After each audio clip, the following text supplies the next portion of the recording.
And now we're live. Another edition of Let's Talk Battle Rap here in the studio. And today's date, August 24th. It's about almost a week since Brick by Brick, the RBE event, Murda Mook and Verb battle. And the whole culture's in the storm, is in a frenzy for this battle. Everybody has the lyrics. Shouts to Tim Nielsen from Genius.com transcribing it. Everybody's got the lyrics. Everybody's nitpicking. Everybody's bar breaking down. Everybody knows how to say every single syllable and word in this world. I love it.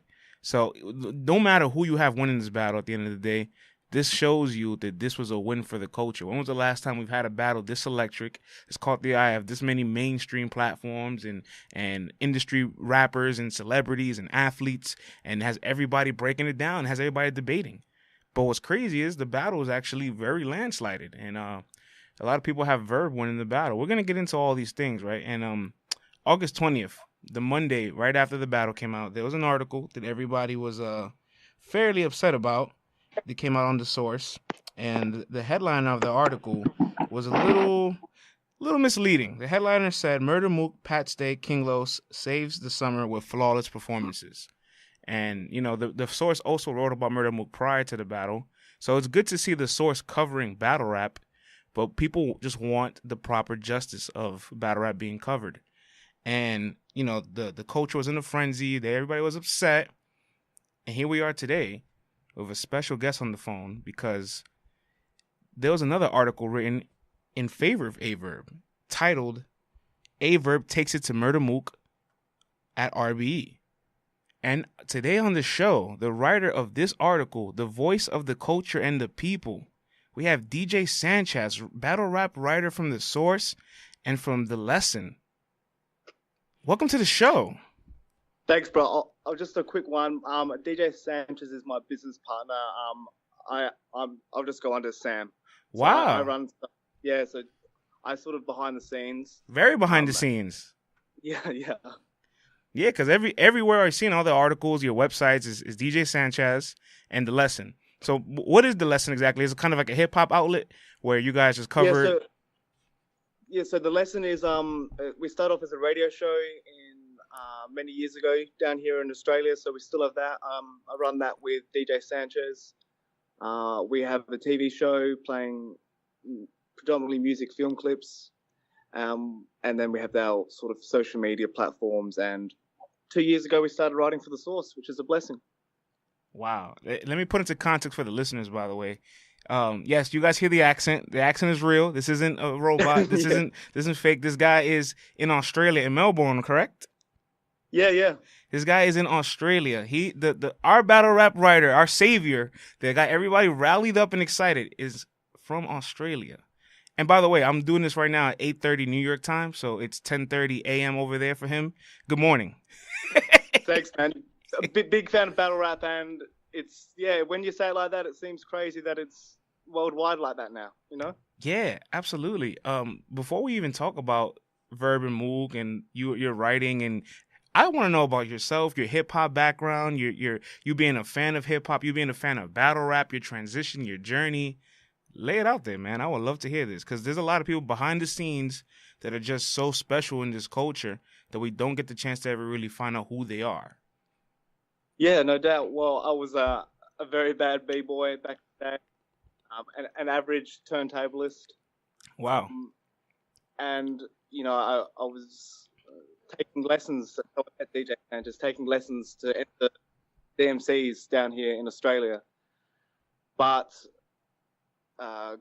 life sort of get caught up in the way, and if you're not practicing hours and hours a day for DMCs, DJ comps, it's nothing. So we were trying to take sort of a regional radio show to the next level. I sort of focused on behind the scenes, and we got onto a little TV show, sort of expanded the radio show, got onto The Source, and we're trying to, I guess, snowball things and make hip hop happen in Australia. Wow. That's incredible, man. Like it's worldwide like this, and your battle rap background. I would love to hear about it.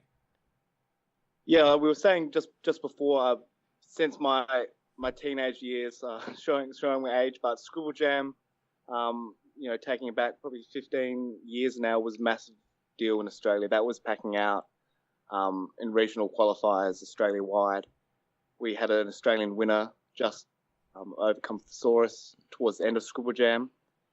And then battle rap sort of after that in Australia had a bit of a lull, I guess. Grind Time sort of filtered through to Australia a bit later through YouTube, and we sort of caught on to that. And, it all sort of hit us at once, KOTD, Smack. We didn't really have an idea that, it's that sort of battle rap culture doesn't exist in Australia. And, to see these guys with lyrics going back and forth uncensored was like, wow. This is happening in sort of maybe an era of hip hop which was becoming less lyrical. Then to stumble across lyrical battle rap was like a gold mine. Wow, that's incredible. So you go far back all the way to Scribble Jam to now, and you know what? Australia does have a very small market, and I'm surprised. Yeah. I'm surprised at the market it has because the talent pool there isn't so deep. There's a handful of guys. There's Manas, he's battled Sharon, Daylight, Disaster, Ilmac, his Purpose, who's also battled a handful of guys. You have Dundee, he battled Big Cannon recently. Yep. You know it? Yeah. LJ. Oh yeah, I know battle rap all the way global, man. There's LJ, there's Dunks, there's Ted. Vega just battled Vega battled Nun. Cortez just went out there recently and battled at Real Talk. He battled Context, I believe, or Cortex is his name. Cortex, yeah. Cortex, yes. Yeah. You guys have Creepy J, Chaotic. I know a handful of these guys, man, and I do. And A-Ward went out there recently too. A-Ward and Jims. I think Jims battled Ted. And it was straight after the Goods incident. So yes, we were like, wow. Yes. And A-Ward battled LJ, correct? Yeah. Yeah. Absolutely. I remember seeing these battles earlier in the year. There's a scene out there in Australia, man, and internationally, like I just love the international aspect of battle rap because just the Scribble Jam and the WRCs introduced that. Like that's when we had Erg come in and everything. And then you had the Fight Club days with Professor Green and all, and oh my God, the list goes on of all the international guys that broke through the doors. And I am happy that Australia does have a circuit. They have a big support for it and a big following where they're up to date with a King of the Dot event. They're up to date with a URL event, an RBE event, and we have guys like you out there. It's crazy. Yeah, it's definitely developing. We're fortunate enough we can get pay-per-views now, which is great. And I think it's probably sort of re-hitting a peak now back out in Australia. So, I guess it's a worldwide thing. The Philippines has the biggest battles in the world. Russia has the second most biggest. Yeah, the Philippines blows my mind, man, because the population of the culture of the country is much smaller than all these other circuits or where hip hop is birthed at, and they blow us out by the oh my God, like they blow us out the water by numbers. It's crazy. Like it's not by a little bit. It's not by a little bit. Flip Top has 1 billion views as a league. Yeah, it is like remarkable because I guess the number of people that can speak English or even English as a second language is massive compared to just Filipino. Let me ask you a question. Have you ever watched a battle in a language that you don't understand? It's like not English. It's weird, right? Because you can't understand what they're saying, and battle rap's a sport of all words. But the body language, you can kind of tell when somebody's scheming, setting up, landing a haymaker, breaking down words by their hands and their movement and when they stomp and when they move their heads. It's crazy, right? It's almost like battle rap is universal. Yeah, I think I saw. It wasn't a very good battle, but I think they tried to do in Philippines a translated battle, like Disaster battled someone in Filipino, and they translate. So I guess it's just a weird thing. The aggression in the Russian league in particular is like, you can feel it, but you can't understand it. Yeah. So yeah, crazy. And you can't just go over there and fabricate it neither, because Swave 7 went out there to battle Batas, And Bata's averages over 10 million views. Him and Bata's only at 500,000 views. So Swave thought he was gonna go over there and just juice his numbers probably. Hey, 500,000, that's still not bad in the new market. Oh, absolutely, absolutely. But 500,000 compared to 10 million, Yeah. you're trying to struck gold, and I guess you got platinum, and you're like, oh, I'm happy with this, but I want gold. Yeah, shout out to Swave. He had a good performance on RBE as well. Yeah, absolutely. So, wow, man, I'm just mind blown that like I was gonna say, is it a trip for you? Like someone on the other side of the world, physically removed from physical battle rap culture. Yeah, it's beautiful, honestly, to think that like the culture, this event, this battle, first of all, before the culture, right? Before we even get to the entire landscape of the culture, because we could talk about that for hours and hours, right? This one battle connected somebody like me all the way across the globe to somebody like you. And more importantly, who knows who else is being connected to this? Somebody from London actually came to the event. And he also flew in for a couple other events in the past, like Summer Madness 2. Wow. Yeah, and I've seen him around before. He looked familiar. And I finally got to like really like, hey, I've definitely seen you around before. And then I heard his thick accent. And then I was with him the entire night. We hung out. It was dope. But it's like, wow, you flew all the way out here just because you want to see Murda Mook perform, because you haven't seen him since Summer Madness 2. Wow. And this is what it does. This is what it does. Yeah, Murda Mook was like, amazing star card. It was like, okay, wow, he's back. He's actually coming back. To me, he's, probably the GOAT. Really? Yeah. Well, I think it's maybe a bit more debatable afterwards, but coming in, it was right. going down. Yeah, man. I'm not. We haven't even spoken about who some of your favorites in battle rap. And if I was to take a stab at it, just like a blind dart, and just throw a guess, I would definitely think you have Thesaurus and Ilmac or Disaster, one of those three, in like maybe like your top 5 of all time. Yeah, me, I really like Ilmac coming up. That was sort of maybe like an introduction to him. Mm-hmm. KOTD, big fan of Pat Day, the comedy aspect. For URL, Tay-Rock, Tay-Rock and Hitman Holler. Wow. Probably my 2 favorite.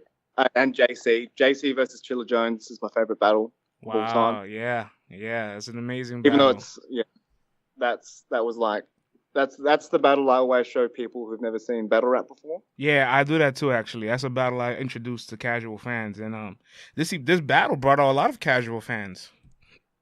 Yeah, it's sort of, it feels like battle rap is going to hit that next level with Floyd was at Summer Madness 7 last fortnight. Murda Mook coming back. That's sort of we got these shows like Drop the Mic Now, which is sort of, it's very different, but it's opening the idea to like super mainstream. Yeah, man. Yeah, and touching on the fact that this brought about the casuals, right? I guess now we're gonna segue into the meat and potatoes of things.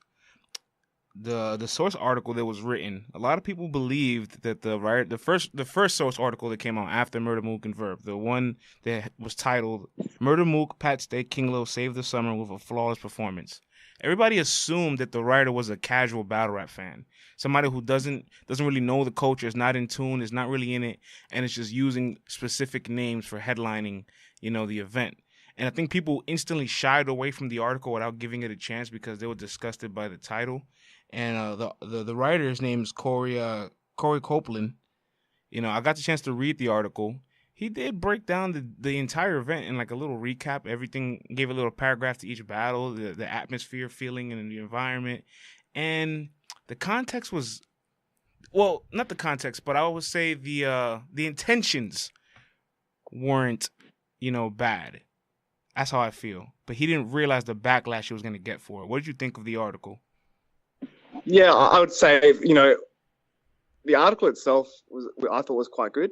Yeah. I guess within the source covers battle rap more than most other major platforms such as Hip Hop DX, Double XL, the other ones.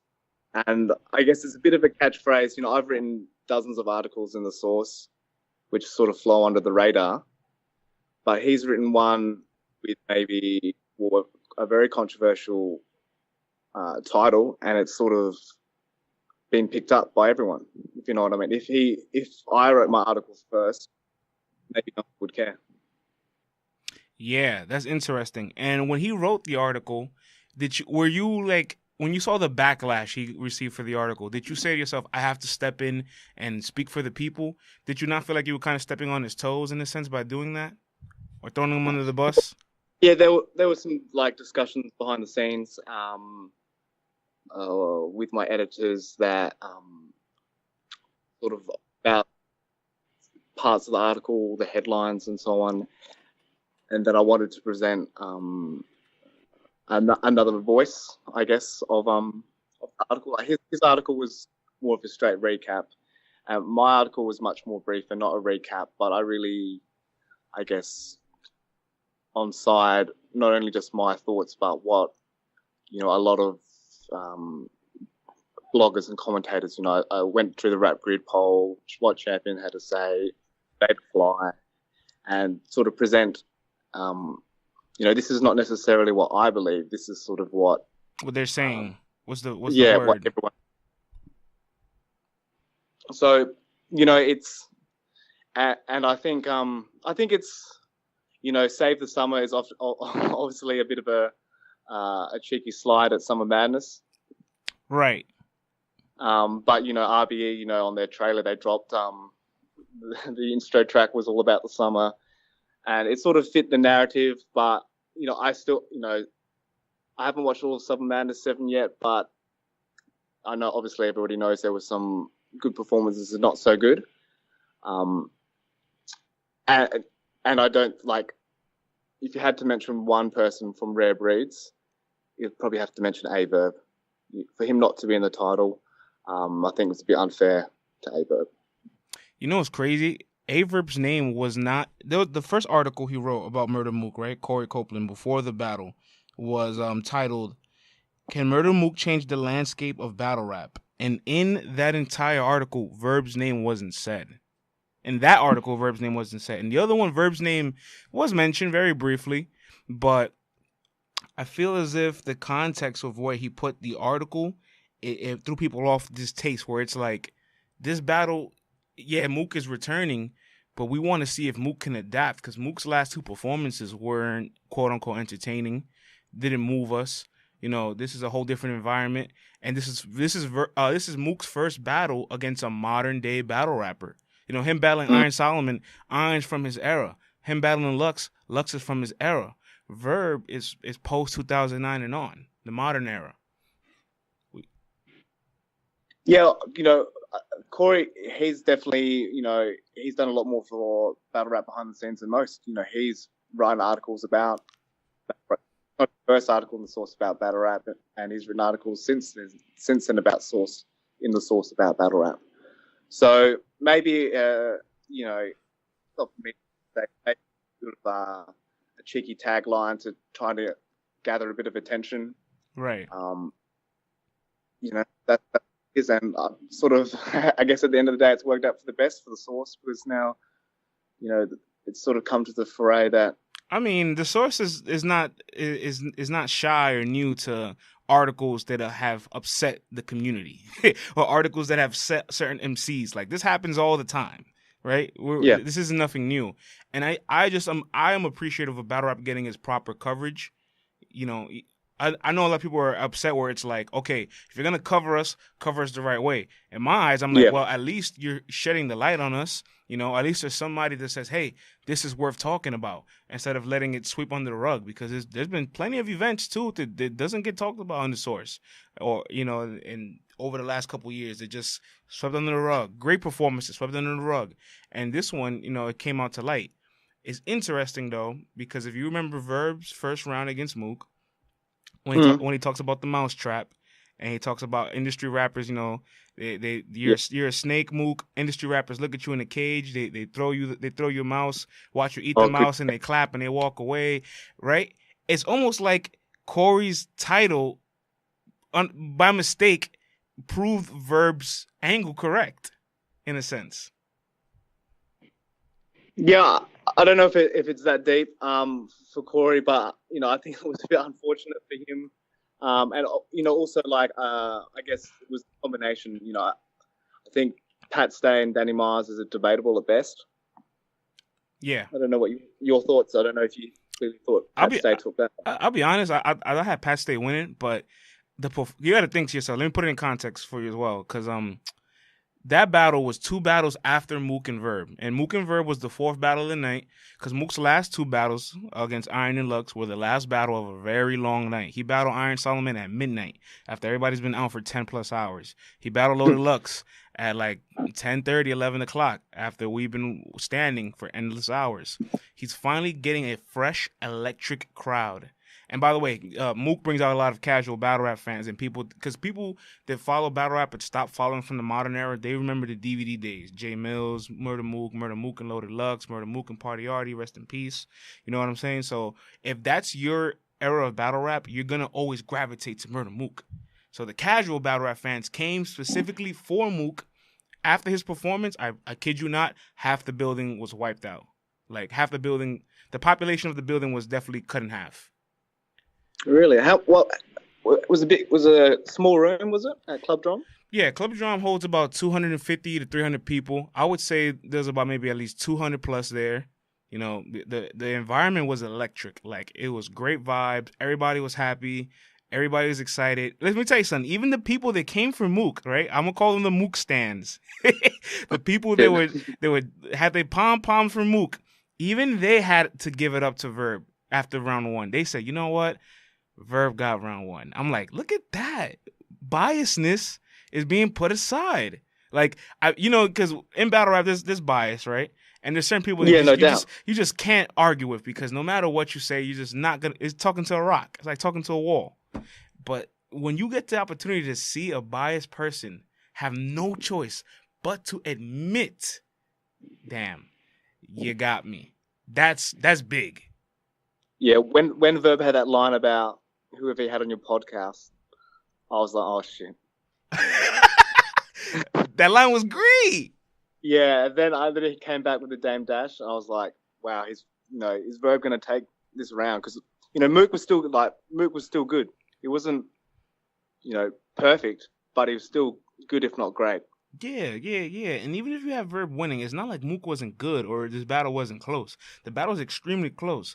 But the problem was, you got to think, Verb has a lot of battle rap mileage. He has 40 plus battles. Verb's vegan now. His last 2 performances, he's been very relaxed. He's not aggressive. He doesn't yell.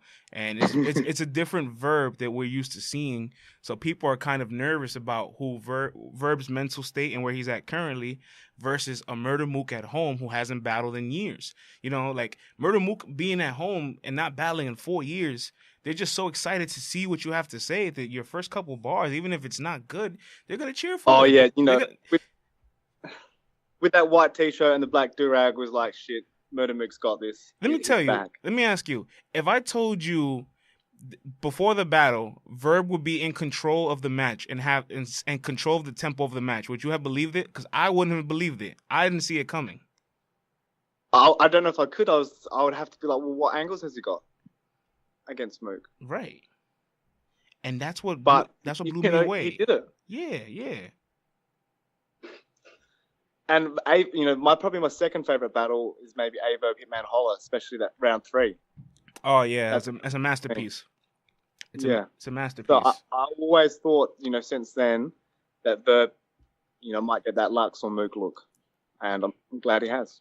Yeah, I'm glad he's got one of them, especially that Mook was the reason why we got to see Verb in the light that we are today. Like Mook orchestrated Verb's showcase and Verb's first battle in New York City, so that's big. And my thing is too, like I was saying, Verb had momentum. Verb had control of the match. So it's just crazy to see that, like, round 1, we're like, whoa, Mook just lost a round clearly, when in the last 10 years, Mook's had 3 battles and never had any pressure. This is unbelievable. Like, the room was... Yeah. So it was like a movie, like literally watching a movie. And it's the longest battle in battle rap history. It's an hour-and-a-half battle. And so after the battle finished, like I told you, half the room was wiped out, half the room left. Let me tell you, Murda Mook's third round was longer than Iron Solomon and Big K's entire battle. Yeah, for me it was a bit too long, Yeah. and I'm a big, you know. Yeah. So then the energy was starting to dwindle down. The night's getting a little later in the night, obviously, so that also affects things. The crowd is smaller. So for Danny and Pat Stay to have been as entertaining and electric as they were, my God, I love that battle. Yeah, it was whoever set it up. It's a very unique clash, like style clash. Yeah, that's exactly what I would call it. And so I'm glad it went down. And King Loss also had a good performance, but I don't know, a summer saving performance. That Solomon saves. It might have been the best performance from an industry rapper, so that's big. Yeah, no doubt. Props to him. I hope he comes back. Yeah, absolutely. I definitely want to see him again. I see Daylight's talking on Vlad TV about how it's still going to happen, but I'm not sure if he's trolling or speaking the truth. Yeah. Daylight's Daylight, man. So you can never know when to take him serious or not. And going back to Corey's articles, I don't want to necessarily. I'm not one of the guys who wants to harp on Corey, right? Because I felt like everybody harped on him, was negative, gave him the backlash for the title, didn't even give the article the efforts to read it. Like, I've seen people on the internet like complaining about the article and not even knowing who wrote it. So I'm like, how about you guys click the link, find out what's up, educate it, and then make the opinion. And so I think, I can appreciate his efforts still. I just think he needs to just be very careful with the context of, or understand what people are saying at the moment. And if he's going to go against the grain, just be prepared for it, I'm sure he woke up the next day with a million notifications like, damn. But, and I'm sure, vice versa, probably no one read my article above the tagline, or, half the people haven't read the title. Oh, no, listen, Verb actually tweeted out your article, and Verb said, "The people have spoken, listen, thank you." Yeah, I've seen that. And battle rappers love the article because it's almost as if, like, because everybody came to Verb's defense, where it's like, yo, Verb is on the road, Verb is battling Mook, Verb is doing this, Verb is doing that, and he withstood it. And even if you thought Verb lost, he had a harder obstacle to overcome. Give it its credit. And so when people try to take it away from it, or people felt like the source was trying to take away from what Verb was doing, because that battle wouldn't be what it is without Verb neither. It takes two to tango. And people was like defending Verb. So your article came in and everybody was just really happy. Like, yo, somebody heard our calling. Somebody heard what we have to say. And I want to touch on one thing in your article. Before I even touch on it, I want to ask, so you watch Champion on the regular? Unfortunately, too much. Jay Black's dropping, two clips a day. I'm a teacher, and it's eating into my time. That's hilarious. But I'm grateful for it. Damn, you have the real deal schedule. You're a teacher. It must be tough to juggle teaching and battle rap. Battle rap's a hobby, and I'm very passionate about teaching, and to be able to have an opportunity to speak to the next generation is a blessing. So that's amazing, man. That's incredible. And I've noticed that too. Some battle rappers nowadays are actually starting to go to schools and talk to the kids, in a sense, because at the end of the day, in a part of battle rap, wordplay and breaking down words, like, these guys are geniuses, where they take certain words and they just break it down, and they go to these schools to teach the kids, okay, this is what wordplay means, this is what scheming means, this is what this means. You create a topic and you create multiple layers of the topic. You take a word and you bend it to make it sound like 2 words or 3 words. You take a word and you separate it, and they're like, wow, and the kids are amazed by this. Did you see that clip of DNA and Charlie Clips going to the university? Yeah, absolutely. Yeah, and I was like, they didn't tone it down at all. And I was like, oh shit, they're not getting invited back again. Yeah, it's amazing to, that was at a big university. It's amazing to think that, battle rap is hitting that sort of platform. It only seems to be a few. I think maybe 2020 will be the breakthrough year for battle rap. Yeah, man, we have to find a way to elevate it to the next level, because it's like it grew so fast. It grew so fast in 2014. Like, it was on TV. We had the UFF freestyle tournament on TV. We had Total Slaughter on TV with the top tiers of the time period. You know what I'm saying? Cassidy battled in 2014. Yeah, I'm thinking maybe this new movie by Eminem, Bodied, coming out later this year might. I think that's going to be like a mainstream cinema release. Mm-hmm. That sort of might, take it to the next level. But also, I guess at the same time, the beauty of battle rap is that it's sort of uncensored. And, subculture or, something like that sometimes can't go on mainstream TV or, you know what I mean? Imagine Tay-Rock on primetime TV with no gun bars. Right. Yeah, then it gets tricky too, right? Because it's like we have the point of battle rap is to be vulgar sometimes, but then you cross certain lines. Like I remember when T-Top battled JC, I had the Kaninka Jinkin bars, and everybody loved it, but once it hit the internet, people felt offended by it. And we're in a post political correctness world where almost everything offends somebody. Tay-Rock had an Ariana Grande bar, and that got a lot of backlash, and I'm sure you peeped it as well online. That got a lot of backlash. He thought it was hilarious. He was just joking with it, but But everyone, they had the what was the old? Everyone was talking about going across the finish line at like the Chicago Marathon or blowing up across the finish line like the Chicago Marathon. Mm. Arsenal, his whole career as being the most disrespectful. Absolutely. So I don't know. I definitely can see it growing a lot more, but part of me hopes it'll never be on prime time, watered down like that. But I could also appreciate that when people don't curse and bring up gun bars. That's what you gotta like about the Mook and Verb battle too. There's very limited gun bars. And before this, Mook's last 3 performances, he didn't even have a gun bar. Crazy. Yeah, wow. Yeah, like A-Word and Loso, these guys sort of a natural advantage is being different and, having a different connection and a different set of schemes. And yeah, but, it's, yeah. Well, I think from an international's perspective, it is, there's no real gun bars, for example, in domestic battle rap in Australia. We just don't have gun culture or anything like that at all. So you got to go there and be a lyricist. Well, not like I still think you can have gun bars and be lyrical, but it's sort of just like, I guess it's just different. Yeah. No, Same with UK. They don't really have a gun culture to such a degree as America, even at the police level. So what they love in the UK, what they love over there, they love wittiness, they love being humored, and they love angles, they love personals. Oh my God, if you can break down somebody, get into their life, get in touch, hit their soul with your rounds. That's one of their favorite things while being lyrical, while having a good cadence. Like they're not so intricate with the lyrics where like they have to have a crazy 8-bar, 10-bar, 12-bar scheme with all these little objects and wordplay and bending words and breaking this down, et cetera, et cetera.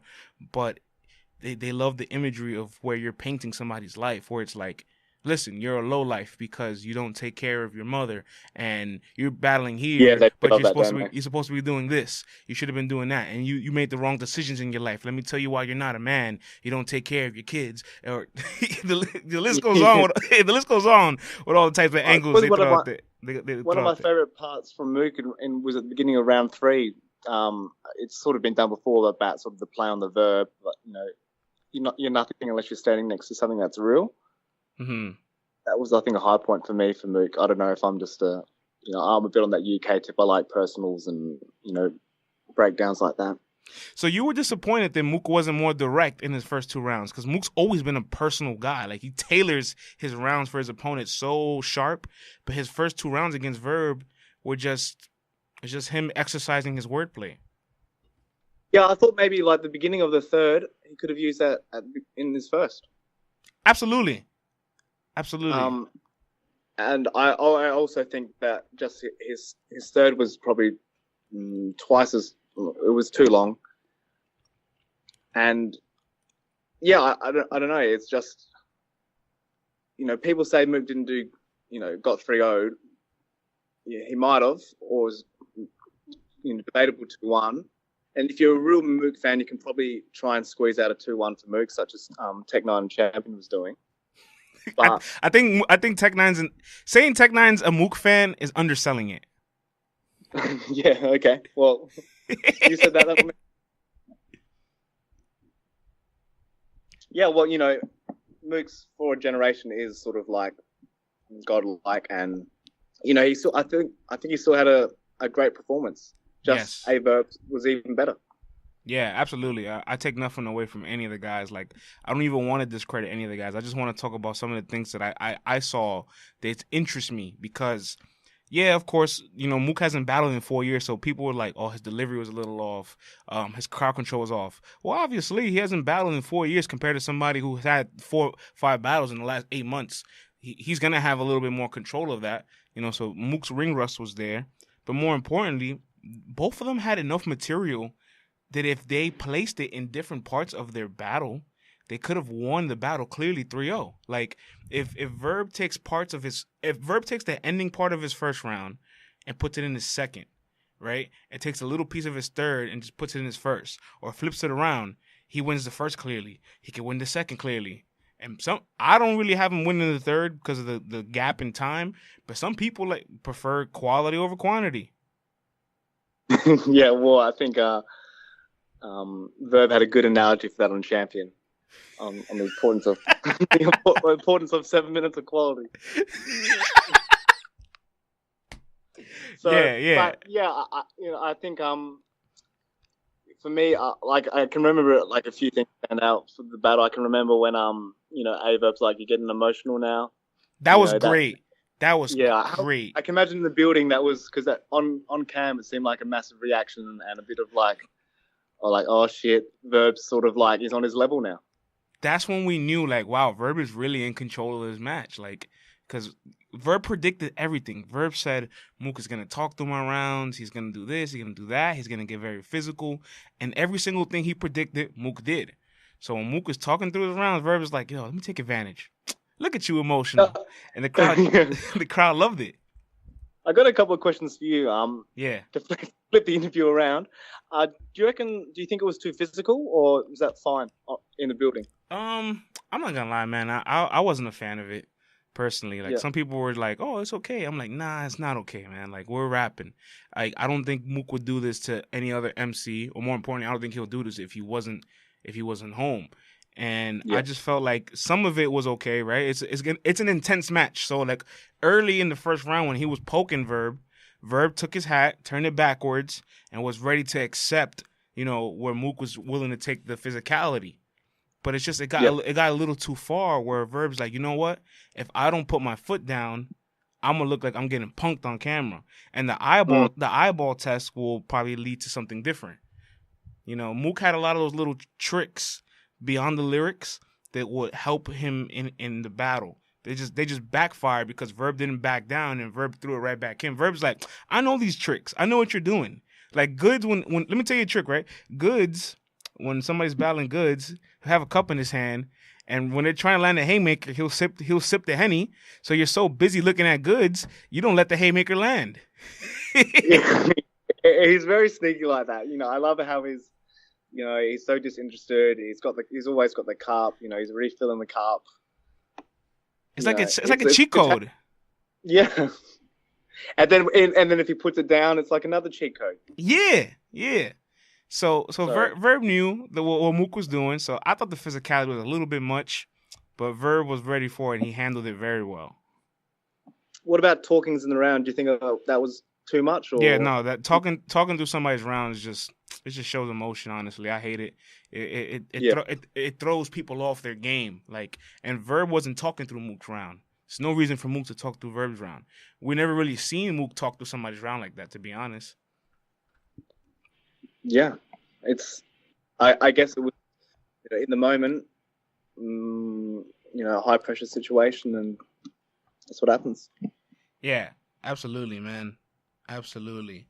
Um, Man, we went on a tangent, and I was gonna ask you about the article back because we mentioned champion, and then we went to a lot of places. I'm loving this Yeah, conversation. I'm loving this conversation.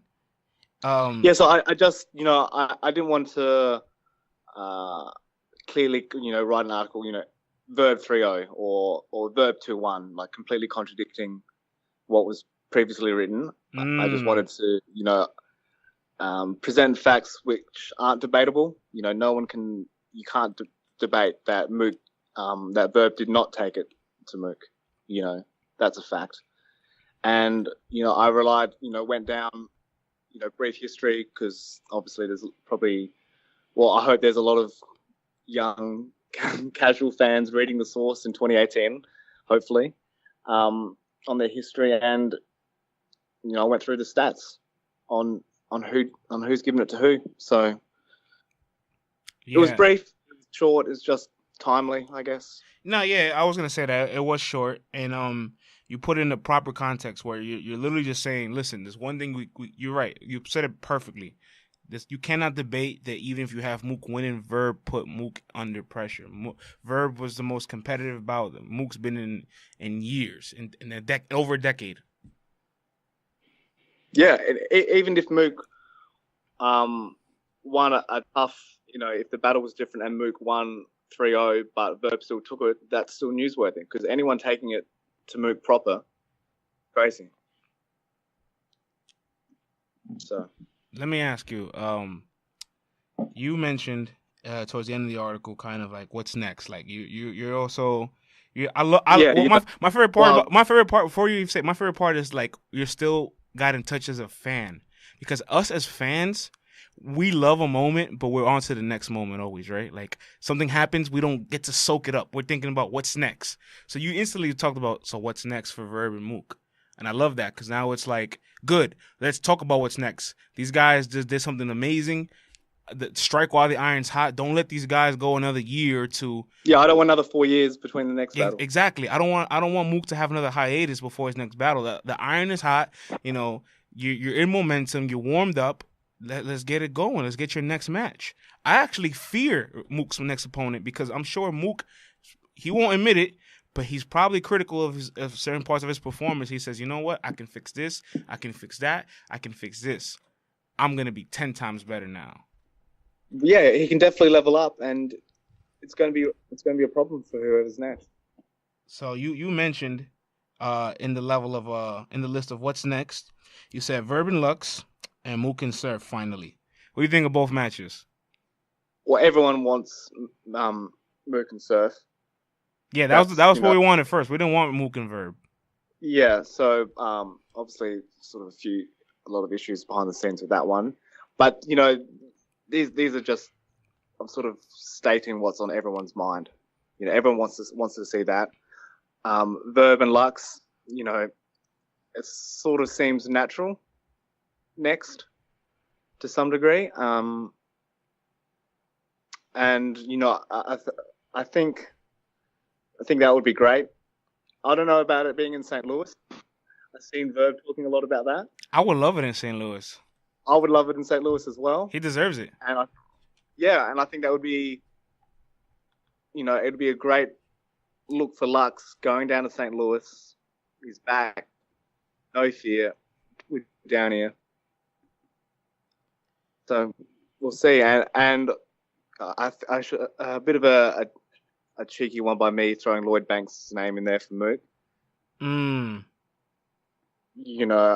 I don't know about how you feel about industry battlers coming in, or some people think that it reduces the stock of top tier battle rappers if they don't get a look against other top tiers when the rappers come in. I'll tell you how I feel about industry battle rappers coming in, right? So you've seen recently we have the Smack Volume series, right, where they have the battles in the small room.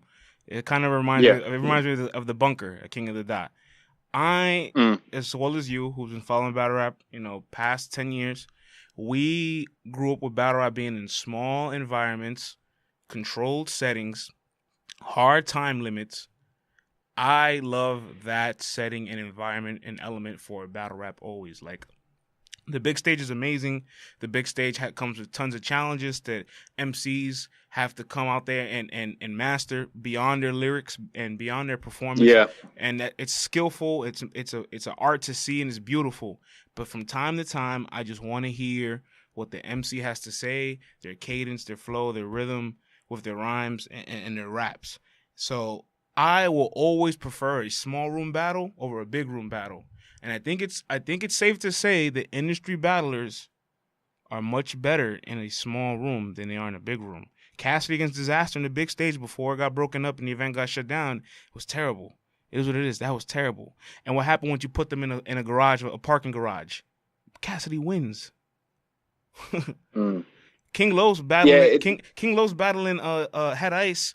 I mean, yeah, that was a stage, but that's a small room compared to a Summer Madness or Gnome, because those are 1,000+ people. This was less than 300 people. Yeah. Controlling, Irving Plaza is an art form in itself. Yeah, So it would be very hard, especially if you start losing them. If you're not experienced in getting them back, it's all downhill then. So Lloyd Banks, listen, I would love to see Lloyd Banks in the ring. 10 years ago, when him and Cassidy had the round 3 mixtape, Lloyd Banks was giving you so many punchlines that your face was bruised just listening to the music. Like it was It was incredible. Like Lloyd Banks, Cassidy, Fab. You could throw a whole bunch of J.R. Ryder. You could throw a whole bunch of other guys in the mix, but those guys, punch for punch, bar for bar, were great to listen to at that time period. And I would love to see them in an a cappella form in a small environment. If they put them on a stage where they're forced to perform and control the crowd and be a maestro of doing this and that and elements, and I don't know how it would look. So it would alarm me. Yeah, I agree. I think it's difficult for a super lyrical industry rapper to come in and control 1,000+ first time. Like that. Yeah. And King Los, although he did amazing, he is a student of the game. Like, yeah, Cassidy was a battle rapper before he became an industry rapper, but he battled in the street era, not the modern era. Lloyd Banks probably battled in the street era, not the modern era. King Los is a student of the game. Like, he can tell you about anything from multiple years, multiple different eras, people's highlights, their moments, big events. He's been present to so many events, so many styles and different matchups that he was ready to go to war. It's almost as if like this should have happened years ago. Yeah, no doubt. But yeah, man, I want to see Verb and Lux in St. Louis. I want to see Surfer Mook. It's about time. And hopefully it just happens sooner than later, honestly. Yeah, I agree. Well, I do. And I got to ask, earlier on when we first started talking about you watching battles across the country in the world pay-per-view, now that a lot of the events are available, just like you could buy the VOD, you could buy the pay-per-view, and it's so accessible to you, how much more of a growth in Australia has battle rap been over the last couple years? Instead of just waiting for a battle to drop on YouTube and you're just like, what happened? What's this? What's that? Following the internet words and the forums and social media. Yeah, I think it's starting to that tipping point. We don't have a lot of, Smack's only been interviewed in Australia once, and that was by us. There's maybe not a lot of press or media being given to. Australia and New Zealand is only about 30 million people, but 30 million people still, there's still quite a few pay-per-views or money to be made, sort of spreading the culture a bit further. Mm-hmm. So I think it's going to be a thing in the future where it starts picking up more. Mm-hmm. It's sort of, I think, at a tipping point where people will really start, dropping, $50 on a pay-per-view is, it's sort of like the, a lot of people, it's like the boxing, boxing pay-per-view. You're entertained. Mook battle goes for an hour and a half. What more do you want? Right. Yeah, man. I'm glad this is accessible now, where everybody can just like click on whatever they want and get up to date with things, and then you'll see how people can follow the storyline a little bit more properly. Because you see events, you see something going on, pay per view is not available, so you have to just go by the consensual word of the net until the battle drops, and then you might even lose track of the storyline in between. Because I think people forget storylines as well as what adds on to battles. Yeah, the biggest thing is when we have guys come down in a flesh to battle. That sort of Mm. like when Cortez comes down, Head Ice comes down, A-Ward comes down, Jims comes down. That sort of ramps everything up another level because it's like go to battle, you see for this is what it is. If you want more, you can get that pay per view from a Smack on RBE or KT event. What do you But think? dudes coming down to Australia Yeah. is what it really like ramps it up another level. But it's a long way. So What do you think of Real Talk Battle League? I would love to hear your thoughts on the scene out there and the state of Australian battle rap in 2018. yeah, definitely shout out to Real Talk. They've been sort of holding the torch in Australia. Probably when it's been a bit of a lull, they sort of really developed from the grassroots up. Mm-hmm. So they're definitely shining light in Australia. They're bringing a lot of as many internationals down as they can.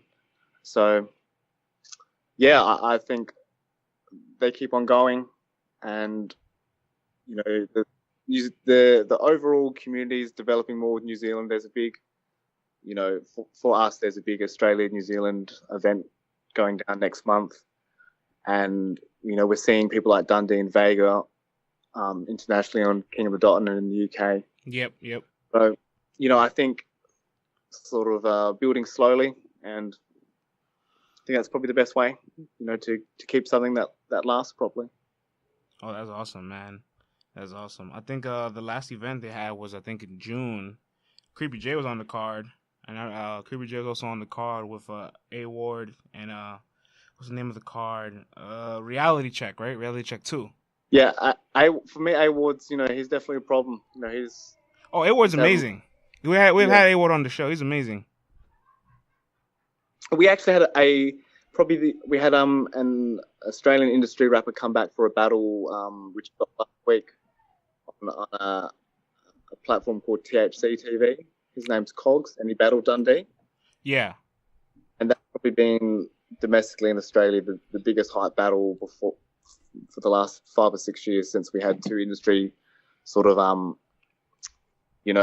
top of the charts rappers in Australia battled each other. Who would you say is the top 3 battle rappers from Australia? If you had to say these are the top 3 we probably have, not currently, but I guess overall. Well, at the moment, I think Dundee clearly number 1. Yeah, I agree. Proven himself, and then Manazil and Vega. These 3 guys are really, trying to take it to the next level. Damn, you will put Vega over Purpose? Purpose got signed to a label about 2 years ago and hasn't battled recently. Yeah, but I guess actively we'll put Vega there. But I think like overall, I agree with the first 2, Dundee, and but I will definitely put Purpose there. He's very well rounded. Yeah, Purpose is definitely up there. He's showed and proved since WRC days. He's exceptional. Great storyteller. Yeah, great storyteller. Funny guy, and Vega's only improving. He hasn't been doing it for years and years like Purpose. Purpose is winning Scribble Jam qualified. 2005, 2006. Yep. So, damn, but I don't think Purpose is going to be back battle rapping anytime soon. And I gotta ask, like overall, like, could you describe to me yourself, like your individual? What's your passion for like battle rap and like learning what people are saying? Because one thing I've noticed about you so far from this interview is that you focus a lot about what is the voice of the culture, like what is everybody saying, like what's the talk, like people are gonna go back and forth, there's gonna be arguments, there's gonna be debates, but what's the headline of what people are saying? Like you're really in tune with what everybody's feeling consensually. What's your passion and desire behind it all? Well, I guess for me, as a battle rap fan, is sort of the authenticity of battle rap itself. There's nowhere to hide. In Australia, there's sort of a lot of discontent from mumble rap sort of being pushed, and sort of this Takashi 6. They don't like mumble rap over there. Well, some people do, but sort of, I guess, older like a lot of people don't. Or it's popular in some respect, but a lot of people still want to hear lyrics, and not hiding behind a hot beat or a catchy chorus, and that's sort of what there's nowhere to hide for battle rap. It's right there, and I guess there's a lot to the story. It's hard to keep up. So many bars have so many different meanings, and if you just watch a battle as a casual fan, there's no way you can really appreciate it properly. Yeah, I agree. There's so much you can appreciate it on some level. Chilla Jones JC, great battle, but if you're really getting into this, like I don't know, Verb Hitman Holler, like we talked about before, you can appreciate it, but you don't fully understand it. And I guess that's what a lot of these, salute for your show, a lot of battle rap commentators and bloggers, they sort of provide different sides to the story, or a more developed story, to make it even more than what it is, and more like broken down in a different way. You can, if you're just sort of thinking in yourself, I think Verb 121, that's it. But I think it's good to hear from other people's opinions. If you're like, I'm a real fan, and I like hearing from 15 Minutes of Fame or Champion or Vaderfly, all these platforms, which are also, at the end of the day, real fans themselves. So, yeah. Wow, man. That's dope. That's really dope, because it's like, I think we forget sometimes that, okay, the culture started out being judged, right? We had the fight clubs, we had the scribble jams, the WRCs, we had these things, and it was judged. But when it blew up was the urban street version, where you left it to the audience to decipher themselves. And that's what makes battle rap what it is. And I personally love judge battles too. Like I feel like everything shouldn't be judged, but we should have more regulations. But when there's no deciding fact of who wins, it creates a conversation of what makes it good for you, what makes it good for me. What did you like? What style? What moved you? Was it this line? Was it this performance? Was it the way this was layered? Was it the round structure? Was it the fact that he rebutted? Was it, there's so many little things in between that you could discuss. So I find it weird that, like, when people have conversations with battle rap, they get so heated, they get so angry, they believe an opinion doesn't exist. Like, and that's what that's why I named my show what it is. Let's talk battle rap, because talking in itself is an art form, because they're sparring over words, they're sparring in a conversational manner, and we're here to decipher it in a conversational manner, and we're here to talk about what moved me the most. And if we're gonna uphold this saying that no opinion is wrong, nothing's right or wrong, stand by your opinion, but give it some context and give it some facts. Yeah. I fully agree with that. It does seem, after some kind of 7, and, I think Jay Black done a good job with Champion of the Night, a large financial incentive for the best performance. It's an interesting, way to go. It's performance rewarded. You're not it's not judged, or it can be judged by the fans. What do you think about that? This sort of fan judgment or industry or battle rap industry judgment of battles. Well, with judgment, right? All right, we're going to talk about the context of judging a battle. This is a good conversation. I love this conversation. So we're going to be here for a little bit. We got to talk about what are we exactly looking for. If we're doing an in-building one-time watch judge, I feel like there needs to be a strict like discipline protocol for the judges. Give these guys tables. Let these guys sit down. Let them have front row and center, right? Put them in a place where they're not going to get distracted or any whispers are going to affect them. Don't let the judges speak to each other. Let them write down their decisions, right? And then let it come out to however it needs to come out to. Because it's sometimes difficult to judge battles if you have a 8-battle card. If you have a card with 8 battles, right? The doors open at 5. The main event's at midnight. You had a couple drinks in your system. You smoked. So you're already on some kind of vice. You're tired. Your legs are wobbly. The crowd is dead. You're letting that affect, your judgment. So a lot of little things that could interrupt your mindset. Yeah, no doubt. They could interrupt your mindset in evaluating the proper decision at the moment. So I feel like you have to first have the proper elements to do so. Like Pearly Gates 2, RBE's event before this one, was an all-judge card. Champion judged it. Shouts to Black Compass. They judged it. It was a 4-battle card. It was 4 battles on the card. That's perfect. These guys had scoreboards. These guys didn't talk to each other. They just put the scores out, and then we made the decision there. And I think they got every single decision right. Be mindful, but now this is for the judges. Now this is for the MCs. Be very mindful. You're battling for the building. You're probably gonna win on cam, right? Or somebody's gonna say you got robbed and cheated. That's gonna happen. That's okay. But you're battling for the building. We've seen it time and time and time again. And if you're a part of this culture, you know very well a battle, once you watch it live, will probably more than likely not look the same when you watch it. Listen, we're in the studio recording podcast sessions, and we feel certain ways while we're recording, and we go back to hear it, and it's like, oh, it doesn't sound that way. You know what I'm saying? It's crazy. Yeah. So it's just a different feel you get from something being videographed and you're watching it later on than actually being there and soaking up its atmosphere. Yeah. So you think like like say the Rap Grid poll, which had 8,000 votes from fans, who weren't most. I like polls. I like polls, right? Because polls, they don't tell the truth, but they don't lie neither, right? But the problem with the Rap Grid poll is that Mook and Verb have 8,000 votes. Every other battle has 1,600 votes or less. Where are the other 6,400, 6,500 votes coming from? You know what I'm saying? So it's like, okay, so now I'm concerned. Why does this poll have such a higher volume than the others?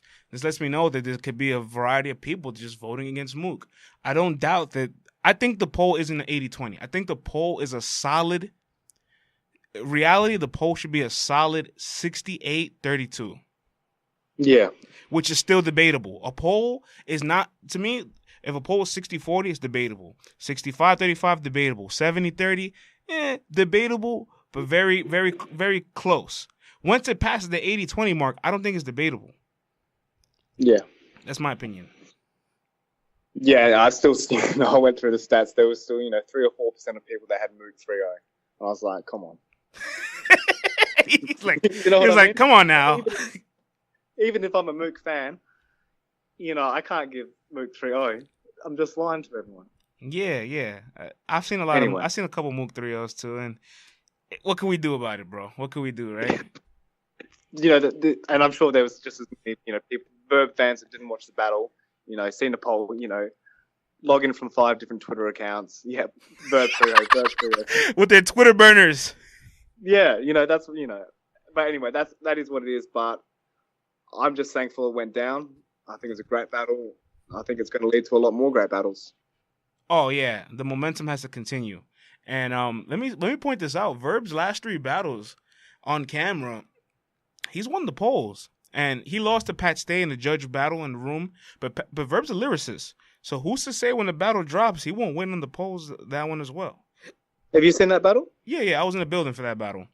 Who do you have? I have Pat Stay winning. I agree with the decision. Pat Stay was more charismatic, and he found a way to nullify Verb. And I said this, Pat Stay can nullify lyricism. People say, well, Pat Stay's still lyrical. Of course he is. He's a rapper. He raps. It's what they do. But he knows how to use certain things where he doesn't have to get lyrical and shut you off. He said against Danny Myers in the beginning of his second round, I'm not here to get lyrical with you. And I'm like, see, guys, this is what I'm pointing to, that Pat Stay can be lyrical. He can be lyrical, but he's just going to be technical. One of the Pat Stay versus Head Ice is another battle I show to people who've never watched battle rap before. Oh yeah, that's a great battle. Battle of Giants. Yeah. Pat Stay is so tall in person, man. Do you reckon Pat Stay ever make it to the URL? He would be amazing on the URL. I'm just surprised that he hasn't been here yet already. I think Pat Stay and T Top would be a phenomenal battle. Oh, yeah. Yeah, I think I like to see that in Irving Plaza, or in the big room. I think Pat Stay in a big room in URL. There's always think there's a bit of a white bias in URL. Whenever there's Real Deal or Sharon, they seem to get a bit of extra gas, and Pat Stay will exploit that to the force. It's weird, man. Like with the white MCs that battle on URL, I feel like they come in there with a chip on their shoulder, but they all have learned how to work the crowd. Like early URL days, SoCon looked invincible on URL. Yeah, shout out to SoCon. That was one of my first favorite battle rappers from Grind Time days. It's a shame we never got SoCon versus Conceited. It's a shame. Yeah. But SoCon looked invincible. Real Deal battling an early B Magic when B Magic is coming up to be one of the best punchers. Real Deal did phenomenal. Yeah. There's tons of quote unquote white MCs that have translated very well on URL. So I don't know where the concern is. Mike P's first debut on the big stage against Twerk was good. He beat Twerk. I almost think it's not as much of an issue anymore. Big K has a couple of good solid performances. Glue Easy. Yeah, I don't think it's as big of a thing. Yeah, I don't think it's a thing either, man. I think Pat Stay will do amazing on URL. I think Immaculate will do amazing on URL. I do think the Saurus, he wouldn't be the same, just because he has more mileage, and I think he's like, as time progressed, he's definitely just like the clock is coming up for the Saurus. Father Time's undefeated for his lyricism. Great accomplishments. Great accomplishments in the past. But if you look at him and Ilmac right in the past, you'll put the Saurus over Ilmac. But if you look at them in the modern era, you'll put Ilmac over Thesaurus. Yes, Thesaurus is making all that poker money now. Yeah. Yeah. And Ilmac and Thesaurus nearly have an identical resume. And if you go down the list, Ilmac just has the more wins. They both battle Arsenal. They both battle Big K. They both battle DNA. The list goes on. They both battled Sharon. They both battled Pat. I've always had a question. There doesn't seem to be that many Hispanic rappers, on top tier, like Cortez. After that, you know what I mean? I thought there would be a few more. Yeah, man. So I told you I'm Dominican, so I wish my Latino flavors were there too, man. There's probably a total of maybe 10 to 15 Latinos, period, in battle rap. And I mean people that like are contributors, known in the scene, that are battle rappers, that are staff of leagues. Cortez opened the door. Like, he's the number one Latino battle rapper, and then now he's opened the influence. Now we have Loso, we have Jay Murder, we have Jims. Shout out to my homegirl in California. Out in the West, we got RX. There's a bunch of people. You didn't have My Verse, Nina Cruz. Yep, no doubt. Yeah. Okay. I want to see Jazz the Rapper as well back on the platform. Yeah, man, she hasn't battled enough. Or even enough. There hasn't been enough female battles for a while.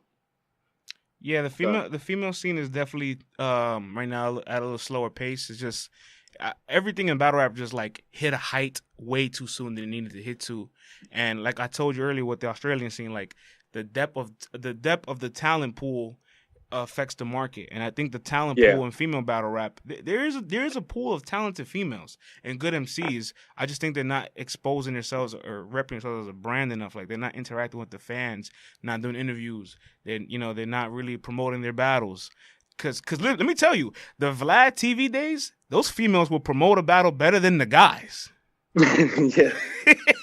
They'll be on the couch arguing, and you want to see that battle almost more than the top tier guys, because you're like, these guys are gonna argue, whatever. But these girls Vlad would have to cut the camera sometimes. Oh shit! Wow. Well, shout out for reaching out. I spent a lot of my last couple of years with the lesson reaching out, and it's an amazing world, the internet. You can get in contact with almost anyone.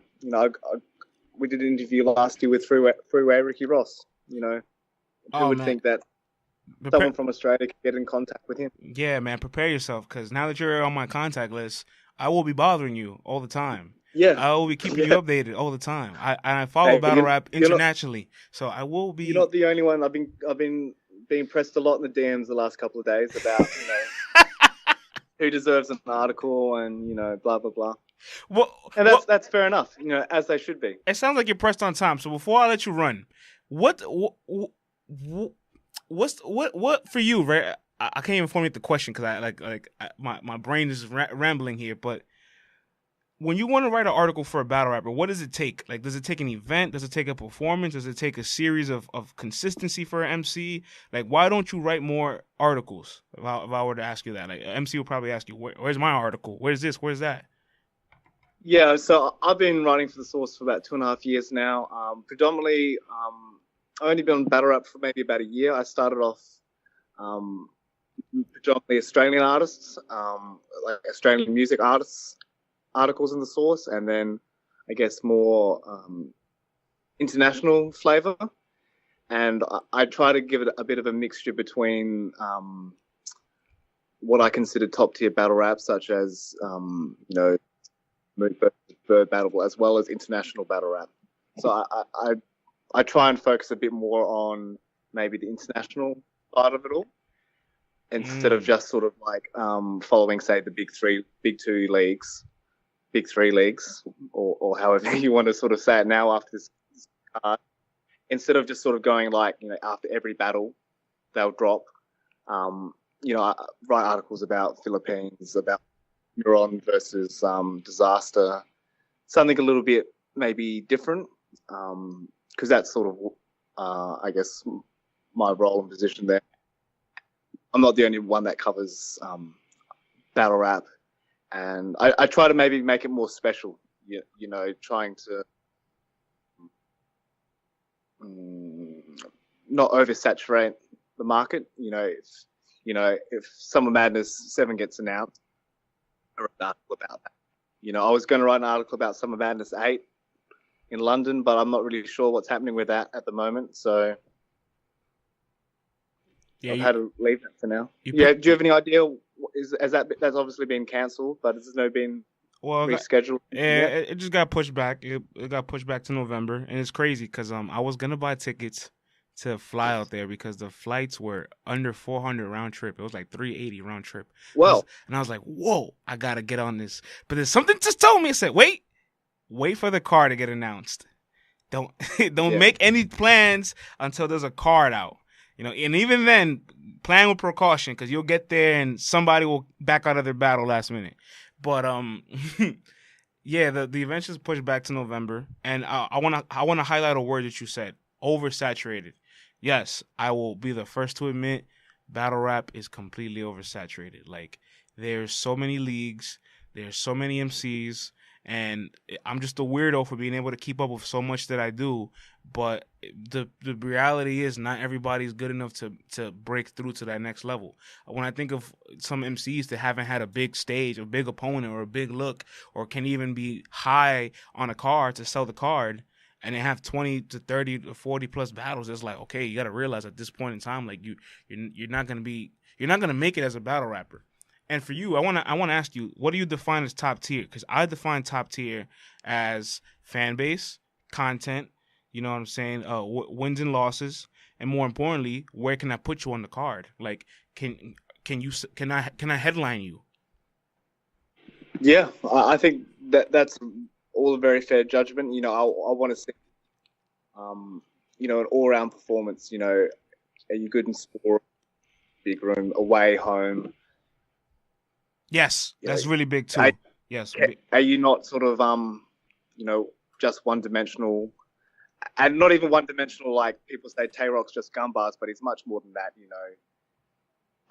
Having a well-rounded performance, I think is important, and years in the game. I think, for example, New Jersey Twerk, everyone was thinking he's going to be the next big thing. But and he's oversaturating himself right now. well, it's obviously a tricky situation because he's developed so rapidly, so quickly. You know, that line, his closing line against Verb is one of my favorite lines. You know, and everyone was waiting for it. You know, ever since, you know, for months. You know, when he finally pulls the hoodie down. But yeah, he's just maybe taking on too many battles, and yeah, I think, like, you know, years and like Verb has been, you know, that classic Hitman Holler battle, that was 6 years ago. He's been at the top years now. So I you know, I want to see some longevity. You know, not just a couple of good summers. You know, JC, you know, it's been doing it for years. Top tier, Solomon top tier, and maybe back to articles, like if there's, for example, I wrote an article about Chilla Jones because I want to see him back on Smack URL. He also battled in Australia too. Yeah, recently. We interviewed him. You know, pen game phenomenal.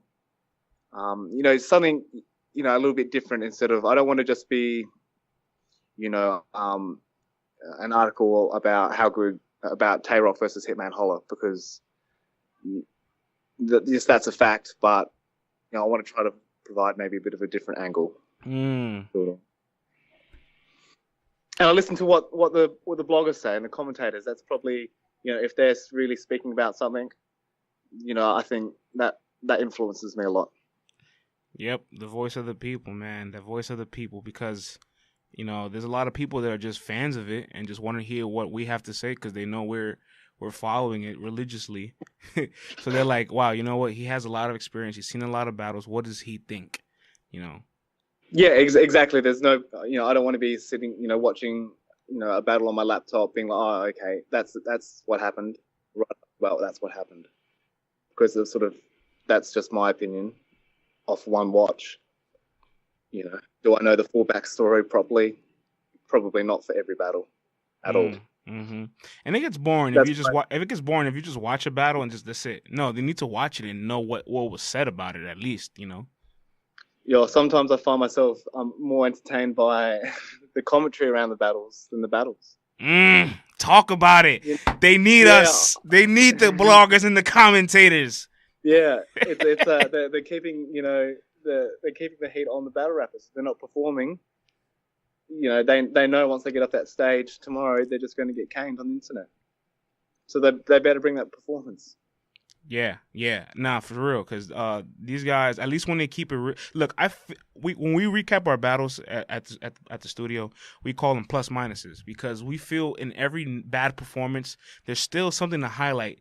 There's a key moment that you can work on, and I think every MC will take criticism as long as you provide alternatives. Yeah. But when you're negative, they're just gonna be angry. They're just gonna block you. But when you provide context of like, I didn't like this, but this worked. You can do this more. They'll say, okay, noted, and then move on. Yeah, it's a big thing now. You know, there's starting to be major money. Well, there's major money on the line. You know, might lead to deals in the future. You know, so it's a serious thing now, and I think bloggers commentators are keeping these guys to account. Damn, man. Yo, man, I last two questions before I let you run out of here, because this has been a great conversation, and I'm just amazed by it all. And two last things, right? Now that we're talking about commentators kind of like holding heat to battle rappers, and battle rappers getting, you know, very not upset, but they're feeling the criticism.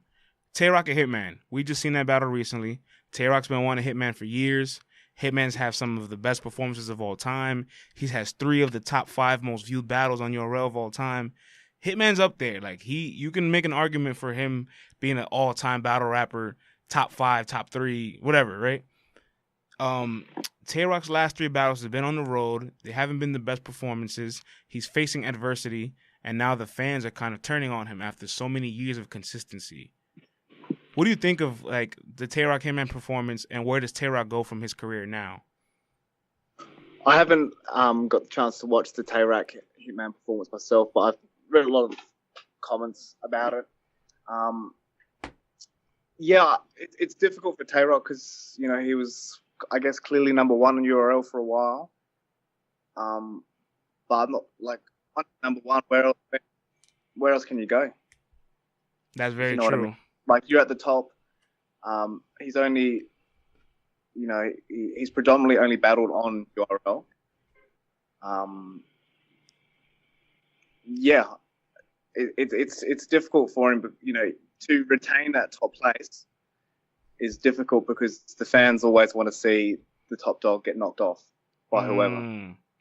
And he's at the top. You know, he's one of my favorites. He's, you know, great MC, great performer. So I don't know what's maybe can level up against industry rapper, or I'd like to see him go international. I would love to see him on Summer Madness 8. I would love to see him on Summer Madness 8. I think that's, you know, shouts out to Disaster. He's really been, you know, traveling everywhere to battle everywhere. Yeah, absolutely. And yeah, I really appreciate him sort of, you know, going to Germany or Australia or, you know, the Philippines or wherever to make it happen. You know, I know that, you know, Tay-Rock obviously wants to keep branding, you know, on big platforms, which is understandable. But maybe, you know, movies like this, Eminem-bodied movie will open up a larger possible market or industry or something sort of unknown further down the line. I think he's facing adversity with the road games, and I think he's facing adversity that he set such a high bar with the Hollow of the Dawn battle that he has to meet. Now, everybody is expecting a moment from Tay-Rock, and more importantly, he's going to new demographics. I said in my previous past, I said I think he's at his peak because he's given us amazing performances, you know, 22 plus URL battles. The mileage is coming up, but maybe it'll take that one moment where he, you know, or that one newcomer or that one right opponent for him to get back into that zone again. So, you know, I'm looking forward to one more Tay-Rock performance to finally make the full evaluation of where he moves from here. Yeah, you know, he could definitely, you know, get whoever, a newbie, barking on him. And then, you know, he'll be yelling he's back, and everyone will be like, he's back, he never left. You know what I mean? Exactly. Like, he'll just, like, switch back to number one. Oh, yeah. We know the fans are finical. Yeah. The last question, my friend, before I let you get out of here, bro. You watch Champion all the time, like a degenerate like I do. Oh. Who do you have in the runnings for Champion of the Year? Geechee Gotti. You know, he's getting a lot of votes. I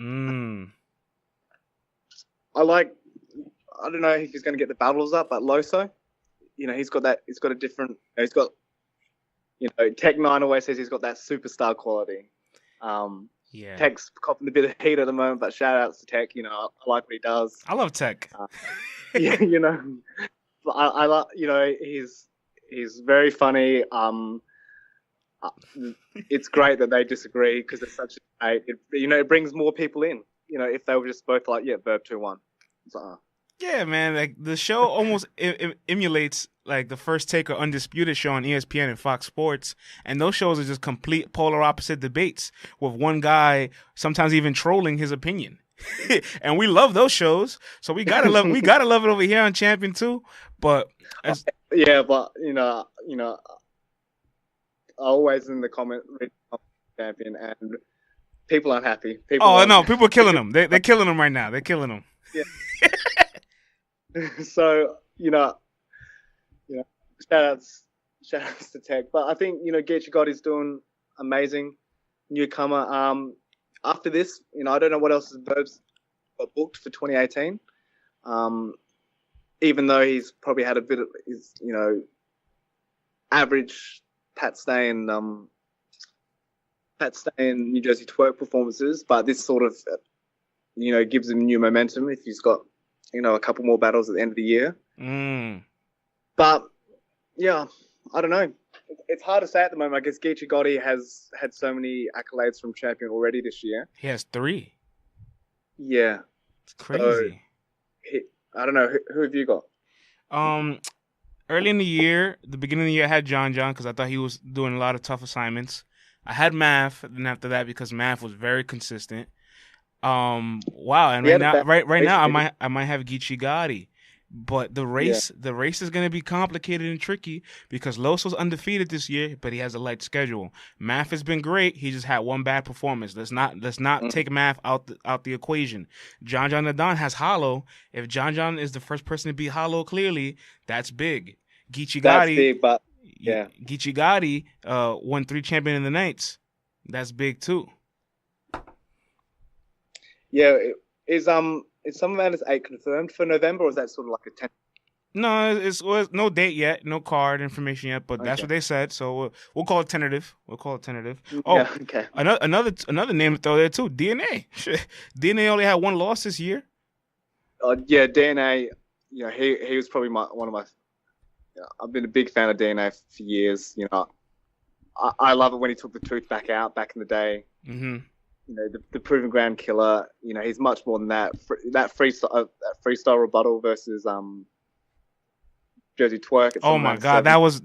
that was amazing. I loved it because Twerk predicted his line, and it's like, damn, Twerk, we get it. Like we know DNA isn't a writer of a battle rapper. Like DNA's pen isn't the best pen, so Yeah. some things DNA says predictable. But DNA is like, you want to talk through my rounds? Oh, now you're so dead. Take away his sounds like now he red. And then the whole crowd just, Yeah. and then he was like, rookie mistake.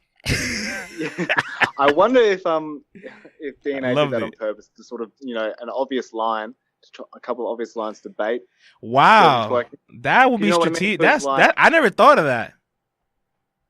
because yeah, you know, maybe that's sort of you know, reading in too much into it, but No, you'd be surprised. These guys do a lot of little things that we don't catch, and then when you point these so things you know, out, it's like, wow, you're right.